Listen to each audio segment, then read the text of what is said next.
నమస్తే అండి. ఈరోజు నేనైతే బీన్స్ ఫ్రై చేశానండి. బీన్స్, చిక్కుడు అనేవి మనకి జీర్ణ వ్యవస్థకు చాలా బాగా పనిచేస్తుందండి. డైజెషన్ మంచిగా అవుతుంది. ఇది మనం చక్కగా వీక్లీ వన్స్ వండి పెట్టుకుంటే చాలా బాగుంటుంది, ఆరోగ్యకరం కూడాను.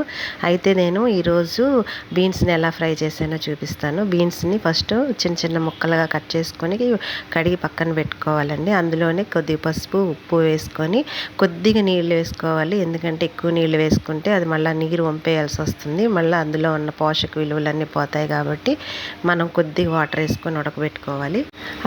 అవి ఉడికిన తర్వాత తాలింపు కావాల్సినంత నూనె వేసుకొని, తాలింపు గింజలు వేసుకొని, అందులో ఈ ఉడకబెట్టిన బీన్స్ వేసుకొని చక్కగా ఫ్రై చేసుకోవాలి. అయితే ఇందులో కావాల్సిన మసాలా ఏంటంటే మనం అంత పచ్చి కొబ్బరి కానీ, ఎండు కొబ్బరి కానీ, జీలకర్ర, చిన్నుల్లిపాయలు, పచ్చిమిరపకాయలు ఈ 3 మిక్సీలో పట్టుకోవాలి. నా దగ్గర అయితే కొబ్బరి పొడి ఉంది కాబట్టి నేను కొబ్బరి వేయలేదండి. వీటిని మిక్సీ పట్టిన తర్వాత ఇక బాగా బీన్స్ వేగుతున్నాయి అన్నప్పుడు మనం మిక్సీ పట్టుకుంది వేసి ఫ్రై చేసుకోవాలండి. తర్వాత కొత్తిమీర వేసుకొని దించుకోవటమే.